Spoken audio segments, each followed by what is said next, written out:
ایک رات میں اصلاح فرما دیں، لیکن ہمارے نزدیک اس قدر کوئی خرق عادت ہے ہی نہیں۔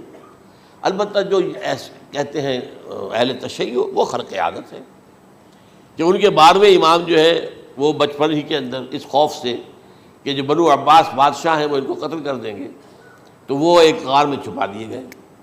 اب وہ 1200 برس سے اس غار کے اندر چھپے ہوئے، اور اس کے بعد وہ ظاہر ہوگی، وہ امام مہدی ہوں گے۔ اس میں خرق عادت ہے، لیکن میں یہ کہتا ہوں کہ محض خرق عادت کی بنیاد پر ہم اس کی نفی نہیں کریں گے۔ کیوں؟ کیا ہم یہ نہیں مانتے کہ اصحاب کہف 300 برس تک سوئے رہے؟ یہ کیا عام بات ہے؟ حضرت عزیر علیہ السلام، اللہ نے انہیں موت دی، موت، اور 100 برس کے بعد زندہ کر کے اٹھا لیا۔ تو خرق عادت حضرت عیسیٰ کو ہم اتنا بڑا خرق عادت مانتے ہیں کہ اٹھا کر آسمان پر، تیسرے آسمان کے اوپر ہیں، موجود ہیں، اب بھی ہیں۔ شب معراج میں تیسرے آسمان پر حضور کی ملاقات ان سے ہوئی۔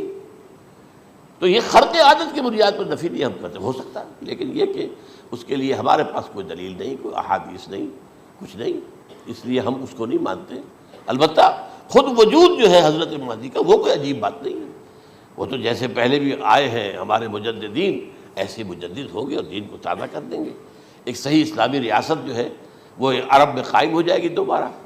حضور نے فرمایا وہ عدل اور انصاف سے عرب کو اسی طرح بھر دے گا جیسے کہ وہ اس سے پہلے ظلم اور جور اور زیادتیوں کے سے بھری ہوئی ہوگی۔ تو یہ کام ہوگا، یہ تو مجدد کا کام ہوتا ہی ہے اس حوالے سے۔ لیکن بہرحال میں نے پھر بھی کہا کہ اگر احادیث کی کمزوری کی وجہ سے کہ صحیح عین میں نہیں ہے، اگر کوئی شخص انکار کرے تو مجھے کوئی اعتراض نہیں ہے، ٹھیک ہے۔